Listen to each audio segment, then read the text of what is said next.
cada lóbulo testicular entre 2 y 4 túbulos seminíferos por cada lóbulo testicular. Bien, entonces recordemos, tenemos que el testículo tiene la corteza externa llamada Virginia, que es tejido conectivo. Este tejido conectivo emite unos tabiques que dividen al testículo en lóbulos testiculares, y estos lóbulos testiculares los encontramos entre 200 y 300 por cada testículo, y dentro de cada lóbulo testicular encontramos de 2 a 4 túbulos seminíferos.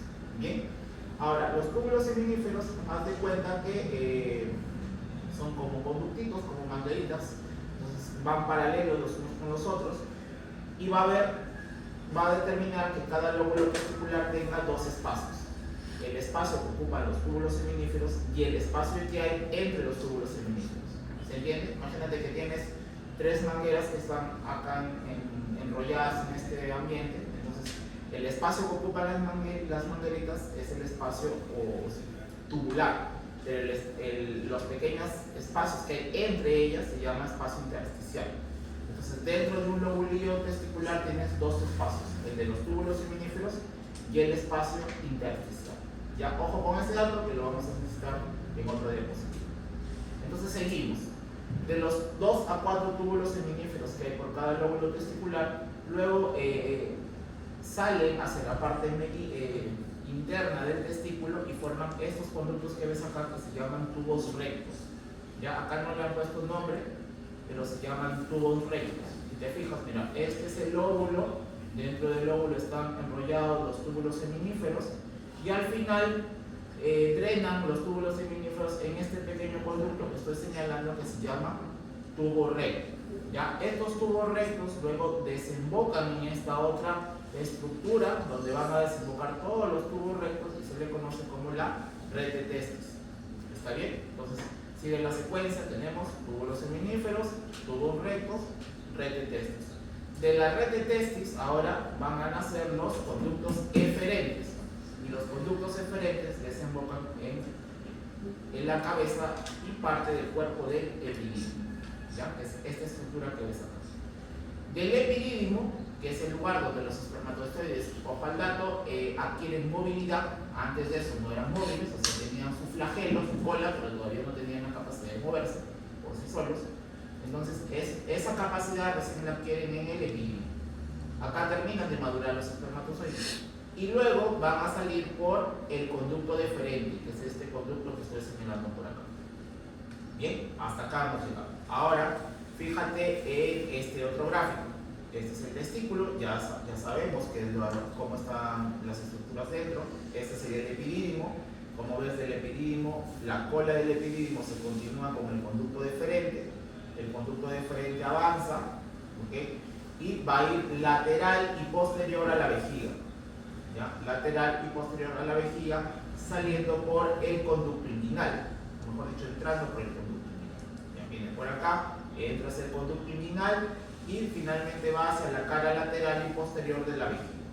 En la cara latero-posterior de la vejiga, a ambos lados, que son dos testículos, se va a encontrar con la vesícula seminal, que es esta estructura que estoy señalando.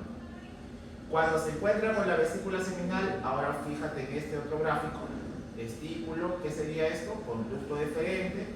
Esta es la vejiga, y como te decía, es posterolateral, por eso es que la dibujan como entre sombras acá. ¿Ves cómo se va hacia atrás y hacia los costados? Cuando llega a la cara posterolateral de la vejiga, se encuentra con la vesícula seminal, y al unirse con el conducto de la vesícula seminal, en otros libros te ponen que es con el cuello de la vesícula seminal, forman el conducto eyaculador. Ya, pregunta 800.000 veces en los exámenes: ¿quiénes forman el conducto eyaculador? El conducto o el cuello de la vesícula seminal con el conducto deferente. ¿Ya? Bien, entonces ahora tenemos el conducto eyaculador. El conducto eyaculador avanza un tramo corto, ¿okay?, a ambos lados, y corren paralelos. Hay un conducto eyaculador derecho-izquierdo, y van a desembocar al final en la uretra prostática. ¿Ya? En la uretra prostática, que es la que atraviesa obviamente a la próstata. ¿Ves acá que hay dos orificios? Bien, estos son los orificios de apertura del conducto eyaculador. Bien, ya estamos ahora en la uretra, y la uretra, tú sabes, pues tiene tres porciones: la uretra membranosa, ¿no?, que está justo por debajo del cuello de la vejiga; la uretra prostática, que es la que atraviesa a a la próstata, y es el motivo por el cual los varones, cuando ya van avanzando en la edad, la próstata en la zona central se hipertrofia, y como la uretra está atravesando justamente la próstata, esa hipertrofia hace que comprima extrínsecamente a la uretra, y es que a partir de ahí, ya cuando tú quieres orinar, a los chicos así les va a ocurrir, el chorro ya no va a salir de inmediato. ¿Por qué? Porque la próstata comprime esta zona. Eso es algo natural que se da con la edad. Generalmente antes se veía después de los 40, 50 años, se empezaba a tener ese problema, pero cada vez se ve en personas más jóvenes, ¿ya? Probablemente por prostatitis, más que por hipertrofia de la próstata. ¿Bien? Luego ya viene la uretra, pues, ¿no?, con su porción esponjosa hasta que sale por el meato urinario. Y esa es toda la secuencia que también seguirían los espermatozoides desde su formación hasta la eyaculación. Recordando que el lugar donde adquieren movilidad y terminan de madurar es el epidídimo. O sea que durante la eyaculación no es que los espermatozoides vienen desde los túbulos seminíferos, vienen ¿desde dónde? Desde el epidídimo, porque en el epidídimo y en el conducto deferente, donde ya están los espermatozoides maduros, ¿no?, aptos para poder fecundar. Está bien, pero nacen en los túbulos seminíferos. Bien, ¿se entendió la secuencia? Ya. Ahora, como ves acá, hay dos glándulas pequeñas que se llaman las glándulas de Cooper. Son las glándulas de Cooper. También se les llama glándulas bulbouretrales. Estas dos glándulas también tienen un pequeño conducto que va a desembocar en la uretra esponjosa, y son las encargadas de producir el líquido preseminal.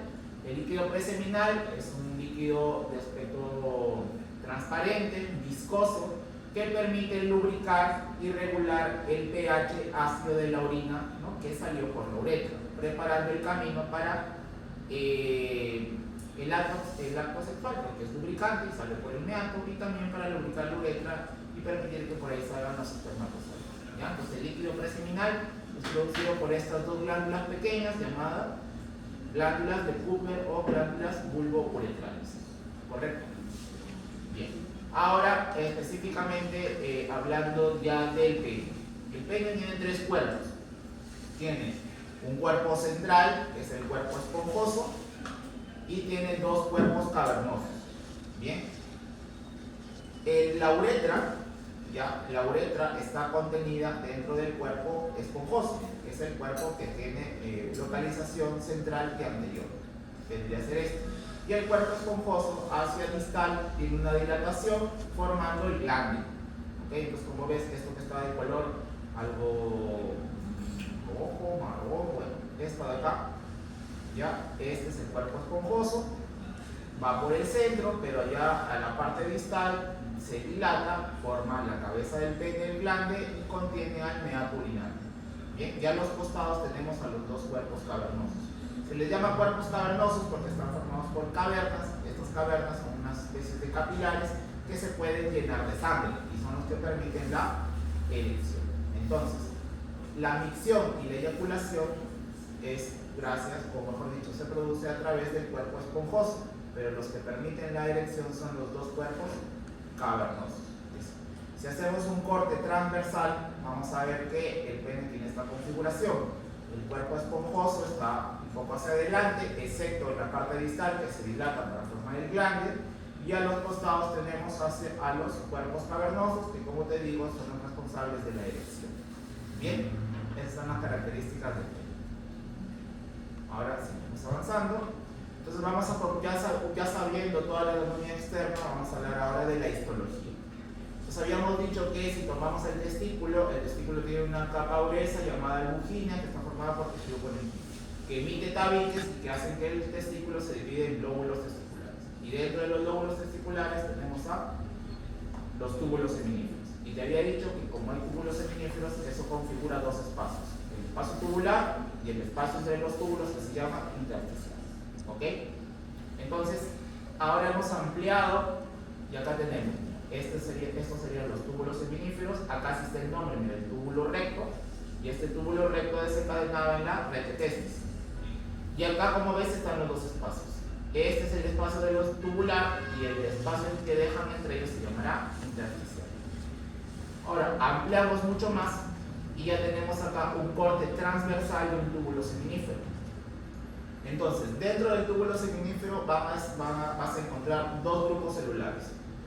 Los grupos celulares que van a dar origen a los espermatozoides, ¿ya?, en distintas etapas de su desarrollo, ¿no?, desde espermatogonias, que son las células primordiales, hasta ya espermatocitos 1 o espermatocitos 2. Pero son la misma estirpe celular, o sea, son el mismo grupo de células, pero en distintas etapas de su desarrollo. ¿Se entiende? Ese es un grupo celular. Pero acompañadas a esas células que van a dar origen a los espermatozoides, tenemos a las células de Sertoli, que son estas de color morado y redondas, ¿ya? Perdón, en realidad la célula de Sertoli es toda la célula verde y la parte morada es solo su núcleo, ¿ya? Esta célula verde viene a ser la célula de Sertoli o células de sostén, ¿ya? Células de sostén, o también llamadas células sustentaculares del testículo, ¿ok? Sertoli, así las suelen llamar. Estas células de Sertoli, recuerden, S de Sertoli, S de sostén, son las encargadas de inducir la maduración de las células espermatogonias. ¿Ok? Entonces, mientras más cerca esté a la base del túbulo seminífero, a su membrana basal, porque es un epitelio modificado, ya las células de Sertoli me refiero, estas espermatogonias van a ser más inmaduras. A medida que van avanzando en su proceso de maduración y entran en la mitosis y luego en la meiosis, van a ir yendo hacia la luz del túbulo. ¿Se entiende? Todo esto es el túbulo, pero esta sería la luz, o sea, el conducto en sí mismo. Entonces, las más inmaduras están hacia la base. Conforme van madurando y transformándose en espermatocitos, van avanzando hasta que llegan a la luz del túbulo. Cuando terminan su primera etapa de desarrollo, se desprenden y ahora sí van a avanzar hacia todos estos conductos que hemos hablado para llegar al epididimo y ahí terminar de madurar.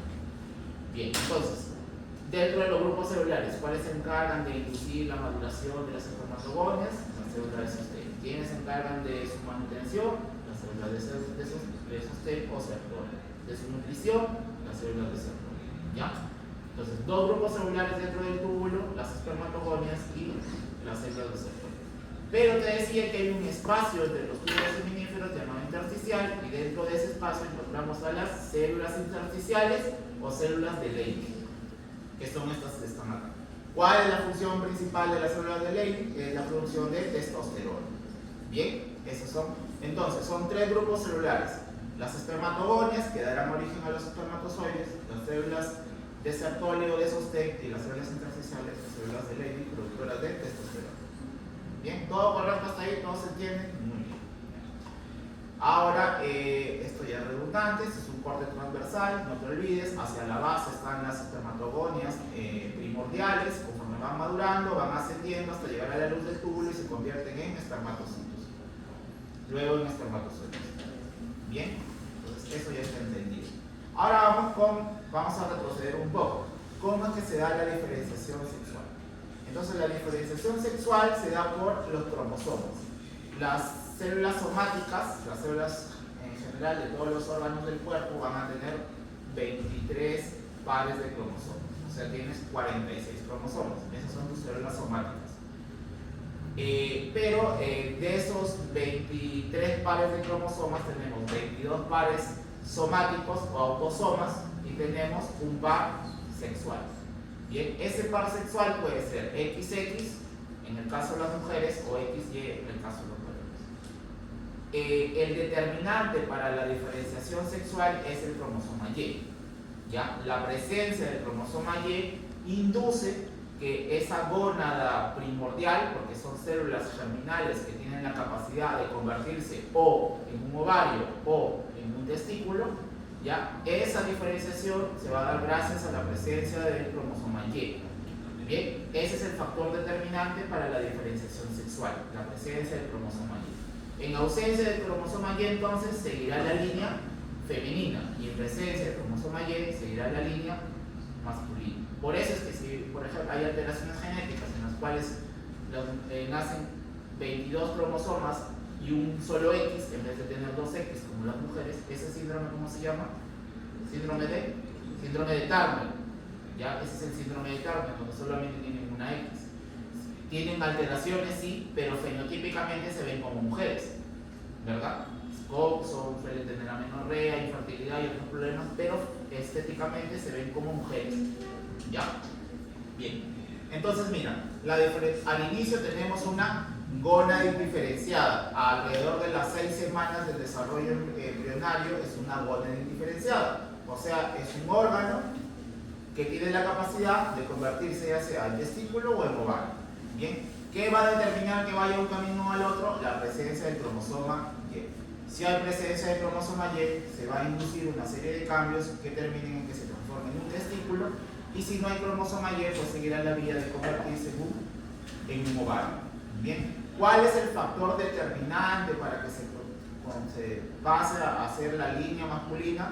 Es el cromosoma Y. ¿Por qué? Porque dentro del cromosoma Y hay un gen llamado gen SRI, ¿ya? SRY, ¿ya? O gen CIR, no en esa secuencia, pero es el gen SRI. Ese gen SRI configurado por el cromosoma Y induce la formación del factor determinante testicular. ¿Ya? Esta es una proteína, es un factor de crecimiento, es un inductor. ¿Ok? Entonces, el cromosoma Y contiene al gen SRI, y el gen SRI configura la formación de esta proteína llamada factor determinante testicular. Solamente habrá factor determinante testicular si hay presencia de cromosoma Y. Entonces, este factor determinante testicular va a hacer que la médula de esta gónada indiferenciada, que aún no es testículo ni ovario, que la médula se desarrolle y se transforme en un testículo, con las partes que ya te acabas de conocer y sus 3 grupos celulares: las espermatogonias, las células de Sertoli y las células de Leydig. Bien.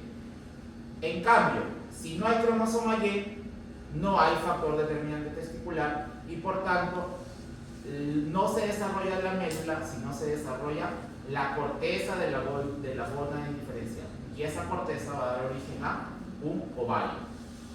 ¿Okay? Entonces, el testículo nace de la médula de la gónada indiferenciada siempre que haya presencia de factor determinante testicular configurado por el gen SRI del cromosoma Y. En ausencia de ese factor, se desarrolla la corteza y va a dar origen a un ovario. ¿Ya? Pero ambos parten del mismo órgano, que es la gónada indiferenciada. Solo que médula para el testículo, corteza para el ovario. Ahora, este gen SRI, ¿no?, hace que se desarrolle la médula, y en la médula están estos 3 grupos celulares. Las células de Sertoli, además de la función de dar sostén a las espermatogonias, en este periodo del desarrollo produce algo llamado la hormona antimülleriana. ¿Ya? Estas son las siglas para hormona antimülleriana. Como su nombre indica, antimülleriana, va a hacer que los conductos de Müller, que te deben haber enseñado en embriología, involucionen, ¿no? En el periodo embrionario hay 2 conductos: los conductos de Müller y los conductos de Wolff. ¿Cómo era la mnemotecnia para acordarte? Fácil: M de Müller, M de mujer. Los conductos de Müller son para los genitales femeninos internos, y en cambio los conductos de Wolff es para los genitales masculinos internos. ¿Está bien? Entonces, como se llama hormona antimülleriana, hace que los conductos de Müller involucionen. ¿Por qué necesitas que involucionen? Porque estás en la línea masculina, y los conductos de Müller son los que luego daban origen a los ovarios, al útero y a la mitad superior de la vagina, órganos que no deben estar en el varón.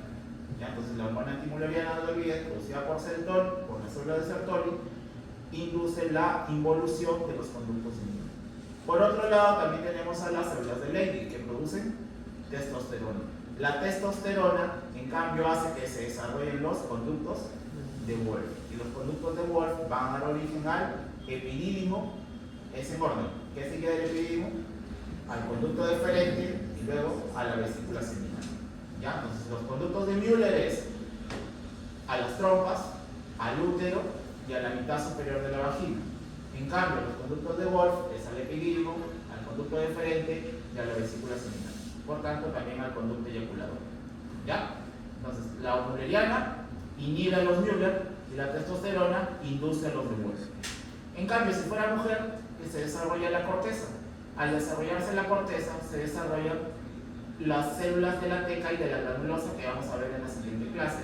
Como hay ausencia de testosterona, hace que se desarrollen el clítoris, los labios mayores, menores y haya un cerebro feminizado.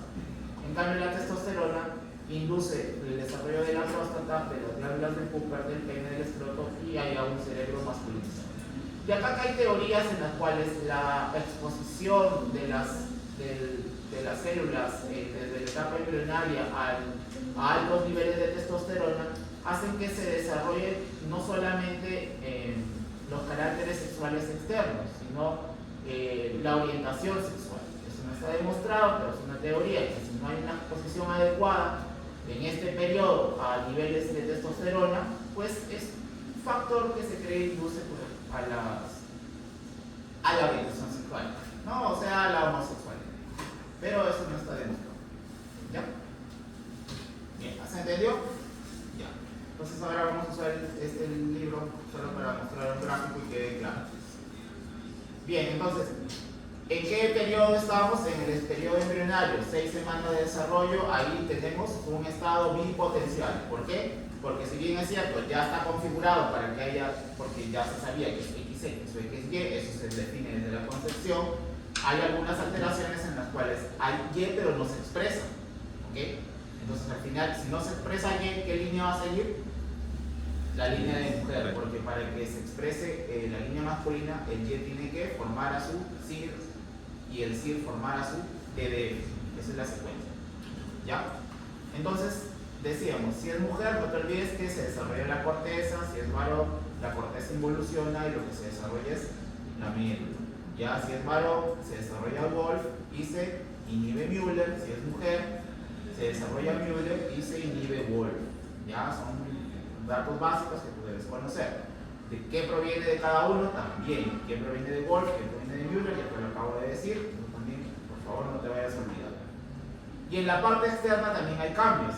En la parte externa vamos a encontrar en el estado bipotencial, en un embrión de 6 semanas, vamos a encontrar estas estructuras: el tubérculo genital, el surco uretral, el pliegue uretral y el engrosamiento labio-escrotal. Todos estos órganos no son ni de hombre ni de mujer aún. Se van a transformar en algo dependiendo qué tipo de hormonas se expresen. Por ejemplo, en el caso del varón, ¿qué hormonas se van a producir por las células de Leydig? Testosterona. Y la testosterona luego se transformaba en otra hormona en los tejidos periféricos. ¿Cómo se llama? Dihidrotestosterona por acción de la 5-alfa reductasa. Entonces, en ese caso, ¿ya? Esa dihidrotestosterona va a hacer que el tubérculo genital se transforme en el glande, que los pliegues y los surcos uretrales formen el cuerpo del pene, o sea, los cuerpos cavernosos. Y el engrosamiento o labio escrotal van a formar el escroto y en la piel del pene. ¿Está bien? En cambio, si hay hormonas sexuales femeninas, ¿no? El tubérculo genital se transforma en el clítoris, por eso el clítoris es el equivalente al glande del pene. Los pliegues y surcos uretrales van a formar a los labios menores, a la apertura de la vagina y a la uretra, y los engrosamientos labios escrotales formarán a los labios mayores. Por eso, el homólogo del escroto en la mujer serían los labios mayores y viceversa. ¿Okay? Porque provienen de la misma estructura embrionaria. La diferencia es que vayan a una diferenciación, depende de la presencia hormonal. En presencia de hormonas masculinas se forman estos órganos, en presencia de hormonas femeninas se formarán los otros. Pero embriológicamente provienen de la misma estructura. ¿Está bien? De tal manera que hasta las 10 semanas ya se puede distinguir el clítoris y la configuración de los genitales femeninos y masculinos. ¿Ya? De ahí que la determinación del sexo mediante ecografía recién se puede hacer más o menos alrededor de las 10 a 12 semanas. Antes de eso no se puede. Tú llegas y te hacen una ecografía, recién tienes 6, 7 semanas, No se puede. ¿Por qué no se puede? Porque tenemos todavía un estado bipotencial. ¿Podrías saberlo? Sí, pero tendrías que tomar una muestra de ADN para saber si tiene XX o XY, ¿no? Pero nadie hace eso porque es un procedimiento invasivo, con el riesgo de tener un aborto espontáneo. Entonces, pues esperas alrededor de las 12 semanas cuando ya se empieza a configurar externamente y se puede ver o diferenciar en una ecografía. Ya, no te olvides. Ya sabes, entonces. Antes de eso no se sabe. Bueno, a ver si dejamos seguir y volvemos. Bien, entonces, hasta ahí todos han entendido, todo correcto. Ya, ahora vamos a hablar de la gametogénesis. Esto es igual para hombres y mujeres para no redundar en las síntesis. Bueno, no es igual, pero vamos a centrarnos en el de los hombres. Entonces habíamos dicho que dentro de las gónadas indiferenciadas en presencia de TDF y por tanto de testosterona, ¿no? Y se va a producir se va a desarrollar la médula y la médula va a dar origen al testículo. En el testículo vamos a encontrar a las células pluripotenciales que dan origen a los espermatozoides. Esa célula germinal se llama espermatogonia, ¿ya? La espermatogonia es una célula germinal que va a dar origen finalmente a los espermatozoides. Esta espermatogonia, para que pueda desarrollarse, requiere el cuidado y la inducción de las células de Sertoli y de manera indirecta de las células de Leydig. Porque las células de Leydig estimulan a Sertoli y Sertoli estimula las espermatogonias. Entonces las espermatogonias ya son las células germinales iniciales. Cuando están en el embrión van a sufrir mitosis, pero después entras en un periodo en el que están, digamos, su desarrollo está inhibido, ¿no? Que es el periodo de la infancia, la niñez, hasta que entran en la pubertad. Cuando entras a la pubertad, ¿no? Porque hay una inducción de la GNRH, exactamente no se sabe por qué, porque empiezas a producir más GNRH. ¿Dónde se producía la GNRH? ¿Dónde se produce la GNRH?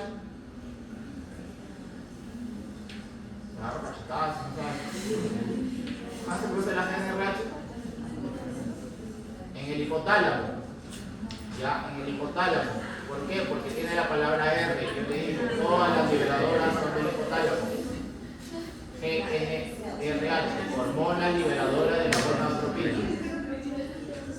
Ya, la liberadora de la gonadotropina llegaba a la del hipófisis e induce la formación de dos hormonas, que son FSH y LH, y en el hombre se llaman igual, si quedaron con nombre femenino, porque sus nombres son hormona folículo estimulante. Los varones no tienen folículos, pero ya así quedó, así que sigue siendo la misma. Y la otra se llama hormona luteinizante. Los varones no tenemos cuerpo lúteo, pero igual ya el nombre quedó, así que se llaman igual tanto para hombres como para mujeres.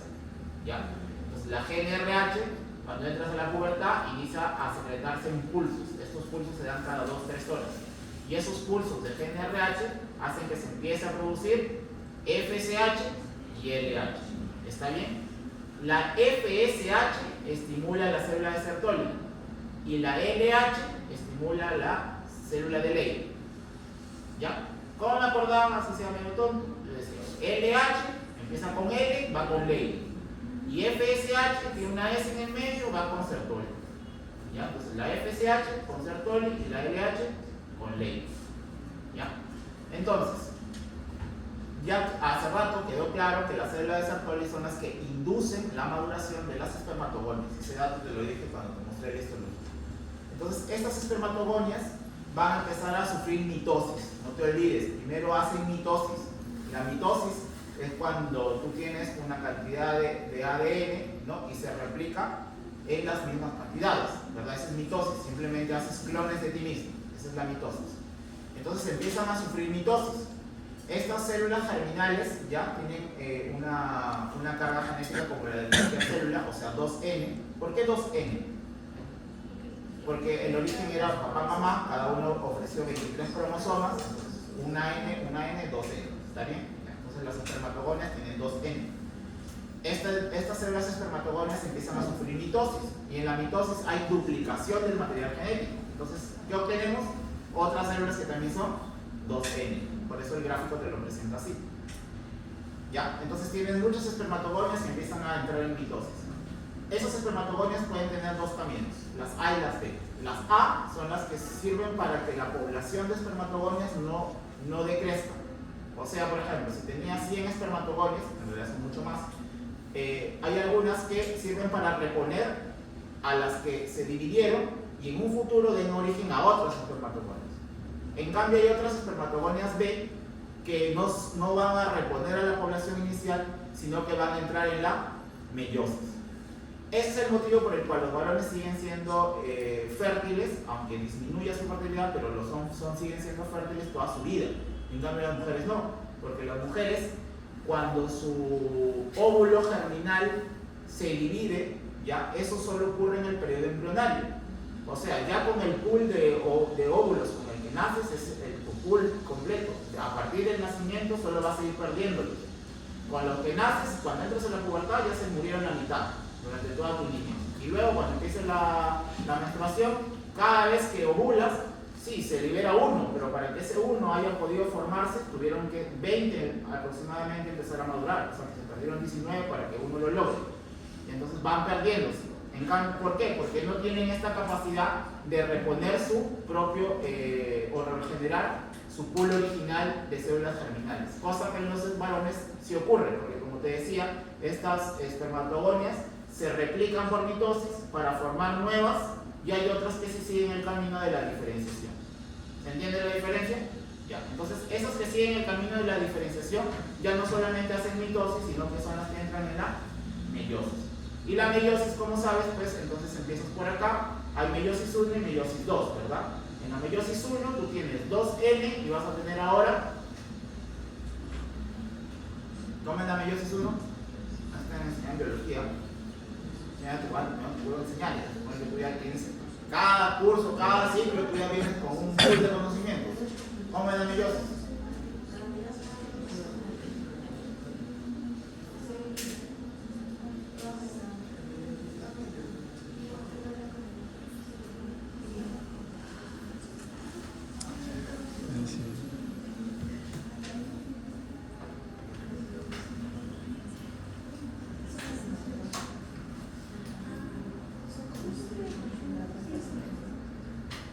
Bueno, hasta ahí sí se entiende, ¿no? Pues lo que te dije, que se replican, que hay mitosis, ya. Entonces entramos en la meiosis. A partir de la meiosis lo que vamos a tener es que, recuerda que tienes que regresar a tener células germinales, y las células germinales no son 2N, 2N son las células de tu piel, de tu hígado, de cualquier lugar, pero las células germinales, los gametos, espermatozoide y óvulo no tienen 2N, tienen solamente uno, ¿no? Porque si no, entonces tú nacieras no con 46 cromosomas, sino tendrías 92. No sería viable. Entonces tienen que volver a ser N. Ese proceso se llama meiosis. ¿Ok? Entonces lo primero que se va a formar son los espermatocitos primarios. Entonces de los espermatocitos primarios pasan a la segunda división meiótica y ahora tenemos a los espermatocitos secundarios. Esos espermatocitos secundarios, como ves, ya ahora sí tienen solamente un solo par, ¿verdad?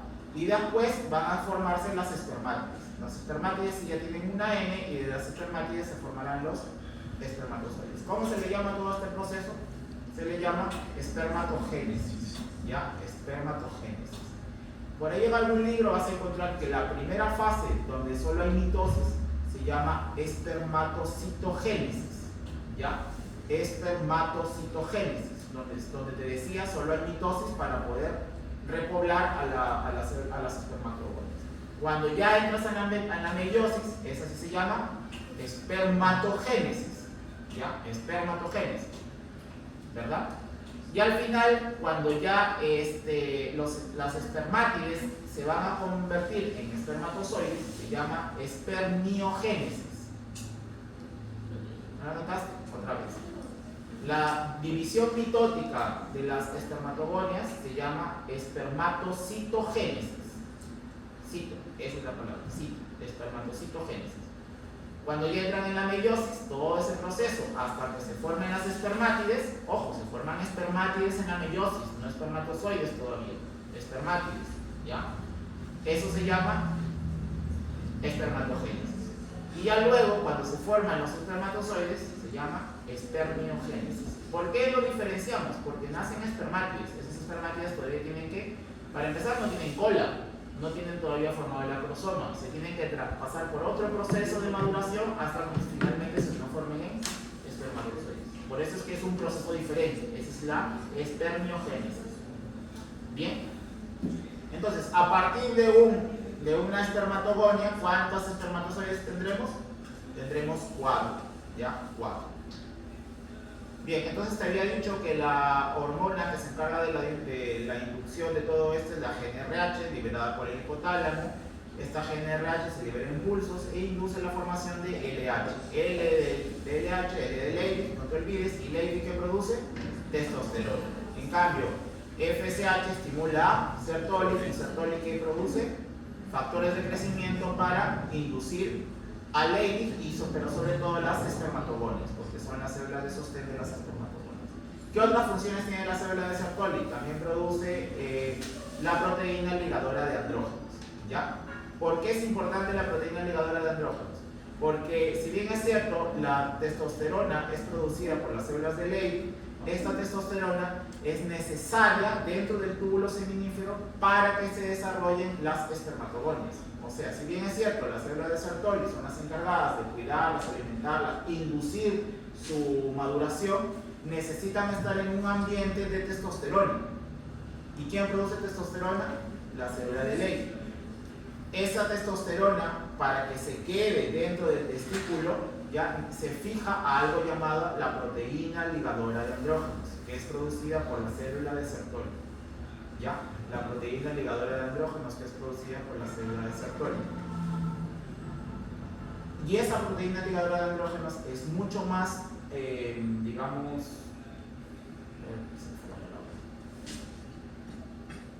tiene mucha más afinidad por la testosterona, ¿ya?, que la globulina transportadora de andrógenos. ¿Quién produce la globulina transportadora de andrógenos?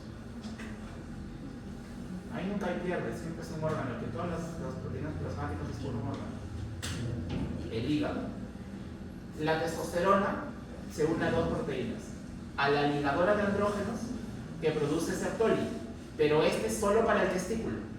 O sea, esta proteína ligadora de andrógenos se fija con la testosterona y genera un microambiente solo en el testículo que permite que las espermatogonias estén sometidas a altos niveles de testosterona, y eso hace que sigan funcionando, y eso hace que sigan siendo un hombre, porque sigue produciendo espermatozoides, más células de Leydig, más células de Sertoli, ese microambiente testicular. Pero es porque esta proteína ligadora se queda con la testosterona producida por la célula de Leydig.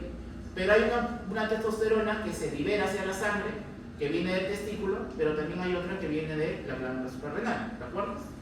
Esa no viaja con esta, porque este es solo para el testículo. Esa se fija a la globulina transportadora de hormonas sexuales, que es producida por el hígado.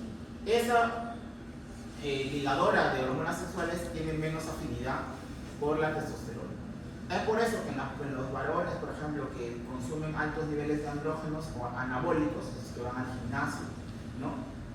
Tú dirías, pero, o sea, están tomando andrógenos, o sea, es como si estuvieras tomando testosterona, ¿no? Es una hormona sexual masculina. Eso es bueno porque les ayuda a generar más masa muscular, fuerza, todas esas cosas. Ya, pero entonces, ¿por qué hace también que se les baje el líbido? ¿Por qué también hace que los testículos se atrofien? La razón es que, porque tú dirías, pero si le están dando más testosterona, esa testosterona debería hacer que sus testículos se desarrollen más todavía, ¿no? Porque deberían ser tróficos. Ya, no ocurre eso, ¿por qué? Porque como es un andrógeno externo, ese andrógeno externo, por retroalimentación negativa, hace que se deje de liberar FSH y LH. Y si no hay FSH, no hay proteína ligadora de andrógenos. Y esto es necesario porque es la que liga la testosterona a que se quede dentro del testículo e induzca la espermatogénesis y la generación de nuevas Sertoli y nuevas células de Leydig. Entonces, a la final es sí, mucha masa muscular, mucha fuerza, pero induce a hipogonadismo. ¿Ya? A hipogonadismo. Bien, entonces, esto es para recordar, por favor no te olvides, el gen SRI que está en el cromosoma X, ¿ya? Es el que produce el factor determinante testicular, ¿ya? El TDF que se puso por ahí. Ese TDF es un inductor de crecimiento, genera muchos mecanismos de señalización molecular que hace que las células de Sertoli produzcan hormona antimülleriana con siglas AMH, H, ¿no? Que son las encargadas de inhibir el conducto de Müller. ¿Cuál es el otro nombre del conducto de Müller? ¿Quiénes ya acabaron en embriología?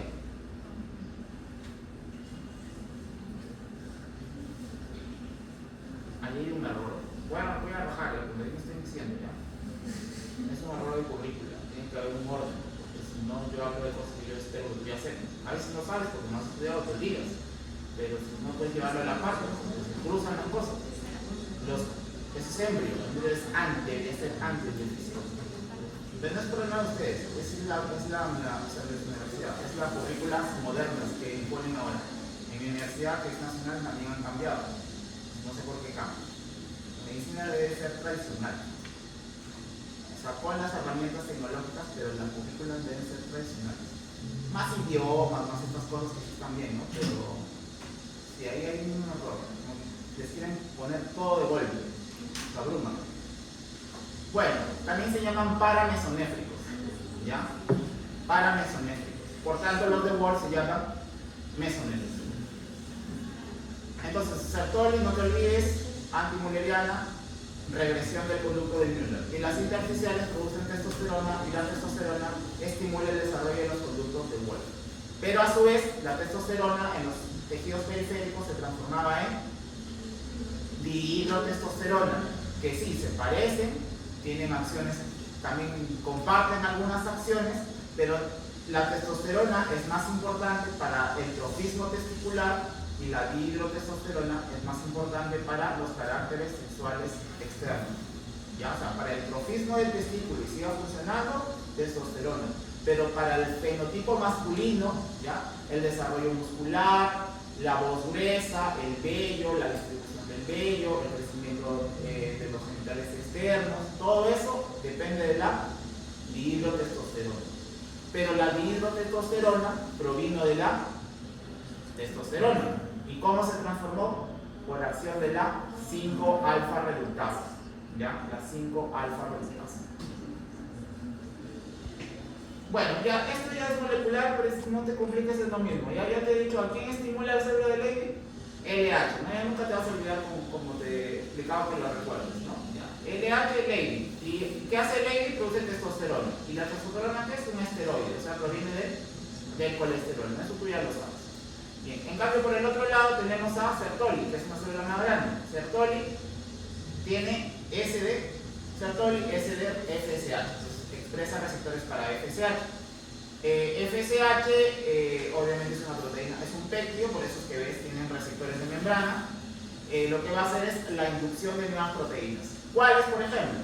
La ABP, ¿qué es la ABP? Proteína transportadora de hidrógeno. ¿Ya? Pero no te olvides que esta es para el microsistema testicular. ¿Ya? En cambio la globulina transportadora de hormonas sexuales es para la testosterona circulante. También produce inhibina. La inhibina es una hormona que inhibe la secreción de FSH y LH. Eso es importante para la retroalimentación negativa. Aromatasa, ahora vamos con eso. Y otros factores de crecimiento. Así como la 5-alfa reductasa hace que la testosterona se convierta en dihidrotestosterona en los tejidos periféricos, dentro del testículo, por si acaso, también se producen pequeñas cantidades de estradiol, de estrógenos. ¿Okay? ¿Qué es lo que hace que se convierta la testosterona en estradiol? Es la aromatasa. Esta aromatasa está distribuida también en tejidos periféricos, como por ejemplo el tejido adiposo, ¿no? De ahí que el exceso de tejido adiposo en los varones también está asociado a mayor conversión de andrógenos a estradiol y por tanto disminución del líbido y la capacidad sexual y todo eso. Entonces, este estradiol también funciona como un inductor de las células de Leydig a producir más testosterona. Puede parecer contradictorio, pero para que esa pequeña cantidad de estradiol es necesaria para el trofismo de las células de Leydig y puedan seguir produciendo testosterona.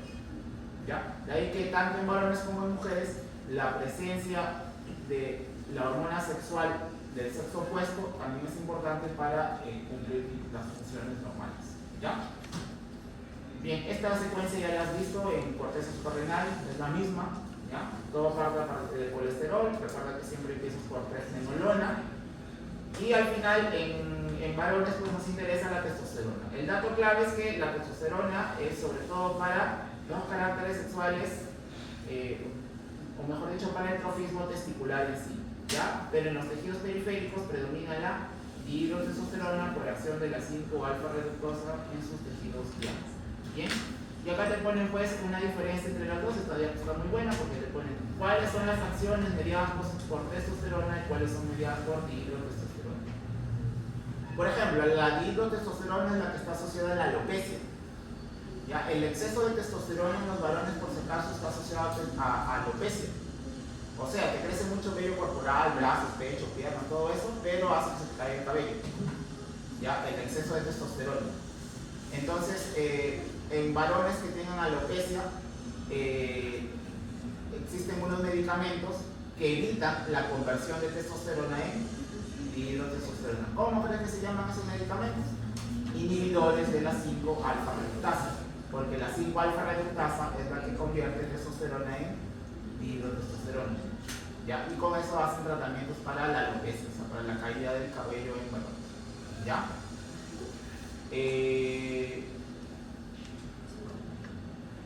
Por eso sí, por curiosidad, no siempre va a pasar, pero fíjate, una persona que sea calva, ¿ya? No porque sea rapada, sino calva por alopecia natural, vas a fijarte que tienen bastante vello en brazos, o en barba, o en tórax, porque la dihidrotestosterona induce la maduración del vello periférico, pero inhibe el trofismo del cabello. Entonces, si te cae acá, te crece en el resto.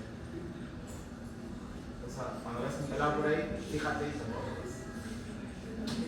Muy bien. Este cuadrito te representa cómo es los pulsos de producción de testosterona. Recuerda que en el feto y en el neonato hay dos picos. Estos picos sirven para la maduración de los genitales sexuales internos primero y luego externos, ¿ya? Esos son los dos picos. Luego entramos en un periodo donde hay poca actividad hasta que entra en la pubertad y nuevamente por los pulsos de GnRH se reinicia la producción de testosterona y de dihidrotestosterona y empiezan los cambios sexuales masculinos. Bueno, esto también ya lo explicamos. La retroalimentación negativa, yo no creo que tengas problemas, porque ya sabes que si se produce en exceso de estas hormonas, pues van por la sangre y hacen que se inhiba la liberación de GnRH y también de FSH y LH. Solo tendríamos que agregar a la inhibina, pero como su nombre se llama inhibina, pues obviamente inhibe la formación de FSH y LH, ¿no? No te puedes confundir con eso. ¿Quién produce inhibina? Eso sí tienes que recordarlo, son las células de Sertoli. ¿Quién induce la producción de inhibina? La misma FSH, es una forma de autorregular. La FSH hace que el Sertoli produzca inhibina para que la inhibina le diga a la adenohipófisis ya no produzca FSH. ¿No? Es un circuito de retroalimentación negativo. Bien, esto también ya te lo expliqué, te había dicho que había dos tipos de células espermatogonias, las A para regenerar y las B, las que entran en la división meiótica, ¿no? En la división meiótica tenemos la espermatogonia 2N, en la primera meiosis son 4N porque hay duplicación del material genético sin división celular, ¿no? Eso es en meiosis 1. Luego en la meiosis 2 ya se reparte el material genético y ahora encontramos a los espermatocitos secundarios que son 2N que finalmente van a terminar en espermátides, ¿no? Espermátides, no espermatozoides, porque ya te expliqué que luego el proceso de maduración se llama espermiogénesis. ¿Dónde termina el proceso de maduración interno? En el epidídimo. Ahí adquieren la movilidad y también se llama, el término es capacitancia, ¿ya? Se vuelven capaces. Acá tenemos algunas imágenes. Puedes buscar en internet cómo se ven los espermatozoides alterados. Vas a encontrar unos que tienen dos cabezas, dos colas, tres colas, cola chica, cabeza grande, cola enrollada. Hay múltiples características. En varones infértiles muchas veces no necesariamente es porque haya disminución esos términos de azospermia y oligospermia te digo que los averigües porque no es que no haya espermatozoides. El término depende de espermatozoides capaces, o sea que sean funcional y anatómicamente adecuados, ya por eso vas a averiguar eso. Pero tú puedes hacerlo a un varón, está lleno de espermatozoides, sí, pero son así, miren, todos así anormales. Esos obviamente no sirven para nada, ¿ya? Bien, ya vamos terminando. Entonces la composición del semen va a estar dado por por un líquido que es un vehículo para que se puedan transportar los espermatozoides, y como es un vehículo tiene que tener ciertas características, sobre todo fructoso, ¿ya? Porque el espermatozoide necesita comer, tiene sus mitocondrias que están ahí debajo de su cabeza, entre la cabeza y la cola, pero para que puedan producir energía necesitan fructosa, y esa fructosa es aportada principalmente por las vesículas seminales, ¿ya? Entonces, del volumen del semen, en realidad, la parte de espermatozoides no llega ni al 10%. El resto son líquidos secretados por las glándulas accesorias. ¿Qué glándulas son? Tres principalmente. Vesícula seminal, que es la que más aporta, casi el 70% del volumen del semen. La próstata, con el licor prostático. Y las glándulas bulbourethales o del Cooper, que es la que menos aporta. ¿Ya? Son más de líquido seminal. No te olvides ya, el carbohidrato que viaja ahí es la fructosa, ya. La fructosa es el carbohidrato que va ahí con el semen, que sirve para que el espermatozoide pueda producir energía y pueda seguir moviéndose.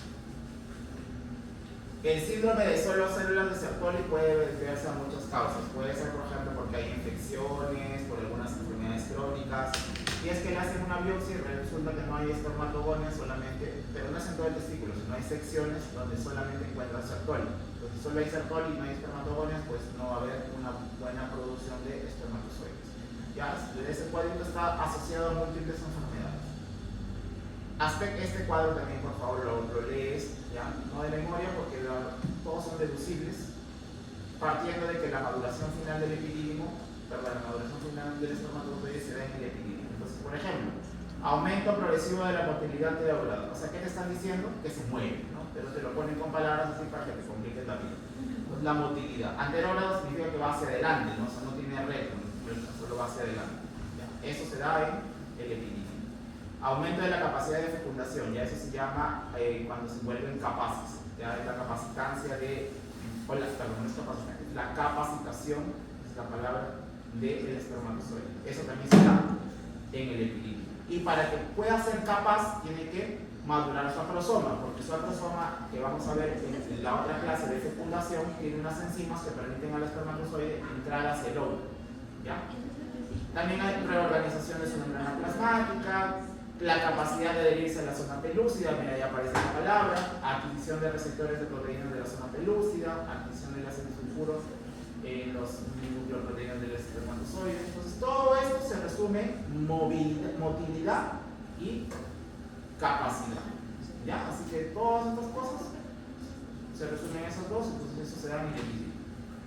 Bien, y finalmente llegamos a los estadios Tanner. Los estadios Tanner es una clasificación, es una escala visual, ¿no? Que permite ver el grado de maduración de los caracteres sexuales externos, tanto en mujeres como en varones. Ya aplica para los dos, obviamente hay figuritas y, digamos, características para cada, hay un cuadro para cada uno, obviamente, ¿no? Pero en ambos se llaman estadios Tanner, ¿ya?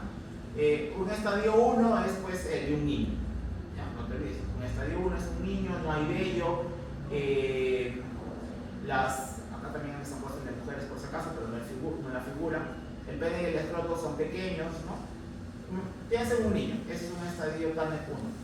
En el estadio Tanner 2 es cuando ya empieza a haber crecimiento, ¿no? Es la etapa inicial, cuando entras a la pubertad, y empieza ya a aparecer un poco de vello púbico, ¿no? Ese es el estadio Tanner 2. Empieza a haber un crecimiento inicial de los órganos sexuales masculinos y empieza a aparecer algo de vello. Ya en el estadio 3 ya hay un vello púbico un poco más tupido y más grueso, ¿no? Y el pene va creciendo de tamaño.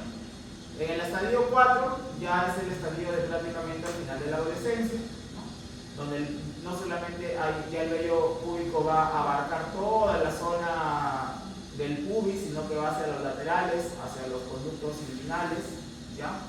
Ya el estadio 5 pues es el patrón de un adulto, donde ves no solamente el vello púbico se queda en la zona del pubis, sino que aparece una línea que va hacia el ombligo.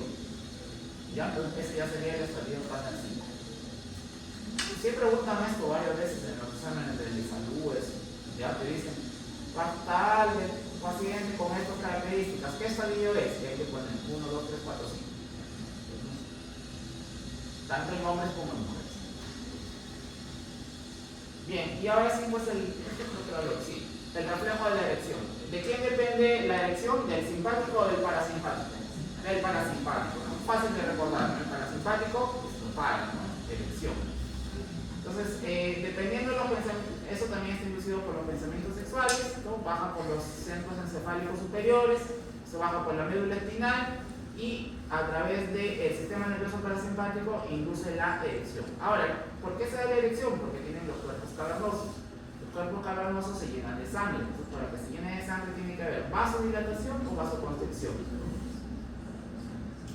Sígueme la secuencia, ya sabes que es el parasimpático, pero para que se llenen de sangre, ¿qué hubo? ¿Vasodilatación o vasoconstricción? Vasodilatación, ya, para que se puedan llenar de sangre. Entonces, ¿quién induce esa vasodilatación? Es el óxido nítrico. Recuerda que el óxido nítrico es vasodilatador, pero el óxido nítrico hace que se produzca el GMP, y el GMP es el que directamente induce la vasodilatación. Entonces, óxido nítrico, sale el GMP, se produce GMP y el GMP lleva a la vasodilatación. Entonces, ¿por qué ese dato es importante? Porque el Viagra, el tadalafilo, el sildenafilo, que fue la molécula original, lo que hacen es bloquear a la enzima que impide la formación de GMP. O sea, para que haya vasodilatación se libera óxido nítrico, pero el óxido nítrico hace que se libere GMP, y este GMP es el que realmente induce la vasodilatación. Pero para que se haya producido tenías que tener el óxido nítrico. ¿Me dejo entender? Ya. Entonces, al final, si tienes niveles de GMP elevado, habrá más vasodilatación, por tanto la erección se mantendrá más tiempo. ¿Está bien? Entonces hay una enzima que se llama la fosfodiesterasa 5, lo que hace es eliminar el GMP. Si eliminas el GMP, ¿qué pasa con la vasodilatación? Baja, y también baja la erección. Entonces el Viagra, el tadalafilo, todo esto que son inhibidores de la fosfodiesterasa 5. ¿Ya? Entonces, si quitas a la fosfodiesterasa, el GMP se mantiene alto, se mantiene la vasodilatación y por tanto la erección. ¿Está bien? Bueno, ya llegamos al final. ¿Qué es el síndrome de Klinefelter? Son varones que tienen XXY, ¿no? O sea, fenotípicamente tienen características sexuales masculinas, pero con algunas rasgos femeninos, como por ejemplo ginecomastia, ensanchamiento de caderas, la voz más fina, son ágiles, las personas más delgadas. Esta es una alteración genética porque como tienen XXY sí producen niveles de testosterona, pero está atenuado porque tiene un cromosoma X de más que, digamos, contrarresta la producción de andrógenos con la producción de estrógenos. ¿Ya? Ese es el Klinefelter. Luego tenemos, suelen ser infértiles estos varones. Deben tener hipogonadismo también. ¿Qué es la eyaculación retrógrada? Es cuando acá se supone que el semen viene por acá, por la uretra, entonces debe bajar por el conducto eyaculador, ¿no? Porque acá está la vesícula seminal, como explicamos hace rato. Entonces, para que siga este camino necesita cerrarse el esfínter uretral, porque si no se metería a la vejiga, ¿ya? Porque mira, viene por acá y acá nomás está la vejiga. Entonces la uretra también lleva la orina, ¿no? Entonces tiene dos puertas de entrada. Si la zona donde está el esfínter inferior de la vejiga no se cierra, entonces el semen se metería hacia la vejiga. Eso se llama una eyaculación retrógrada. ¿Ya? La eyaculación retrógrada se puede ver en algunas personas con diabetes, por ejemplo. ¿Por qué? Porque se van afectando los nervios que para la redundancia, que inervan estos esfínteres, se van deteriorando. Entonces, cuando se da la eyaculación, el sistema nervioso, ¿quién produce la eyaculación? El simpático. El parasimpático es la erección, pero la eyaculación es el simpático. Pues el simpático hace que se contraiga la musculatura lisa del conducto deferente y de la vesícula seminal, y eso empuja a los espermatozoides y al líquido seminal y sale el semen. Eso lo hace el simpático. Y también hace que se cierre el esfínter vesical inferior, de tal manera que sale el semen y no se mete hacia la vejiga. Entonces, en algunas personas con neuropatías no funciona bien esa coordinación de los nervios y el esfínter pierde tono, no se cierra y se va hacia la vejiga. Eso se llama eyaculación retrógrada. Es una causa, por ejemplo, de infertilidad. ¿Ya? Entonces, ¿cómo lo diagnostican? Le toman una muestra de orina después de una eyaculación inducida y si hay exceso hay espermatozoides en la orina, pues obviamente es indicativo de que quizá tiene una eyaculación retrógrada. ¿Ya? ¿Cuál es la clínica? Pues que el varón te dice que tiene orgasmo, pero que no eyacula o casi nada. No tiene una sensación de disconfort, como que algo se le, en vez de salir, por eso. ¿Ya? Y pues probablemente es una eyaculación retrógrada, ¿no? Porque generalmente el orgasmo coincide justo con la eyaculación. Generalmente, también se puede que tenga orgasmo sin necesidad de eyaculación.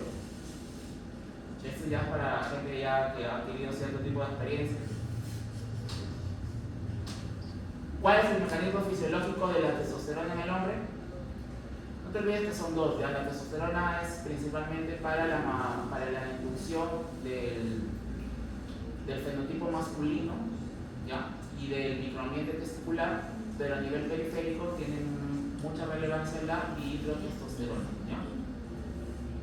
Hay una relación entre la testosterona y el envejecimiento, sí. Si bien es cierto que el varón es fértil toda su vida, sí es verdad que los pulsos de GnRH se van haciendo más atenuados y la producción de testosterona cae.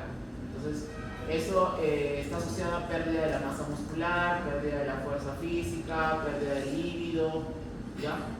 Entonces, si bien es cierto, siguen siendo fértiles y hay disminución de la producción de testosterona. No estaba alternando. En la diapositiva estaba el del sildenafil. Ya sí, acá se han equivocado. Estas preguntas no corresponden con esto. Esto acá te dan una reseña de cómo del sildenafil. El sildenafil, por si acaso, se creó para tratar la hipertensión pulmonar. Ya no se creó para la impotencia sexual. No solo que como efecto secundario, no adverso, porque adverso es cuando te produce un problema. Como efecto secundario se dieron cuenta que los inhibidores de la fosfodiesterasa inducían o mejoraban la impotencia sexual. Y como inductor como mejorar la hipertensión pulmonar era para muy poco grupo de pacientes muy seleccionados, al final se quedó más como para tratamiento a la impotencia sexual, pero no se creó para eso originalmente, porque es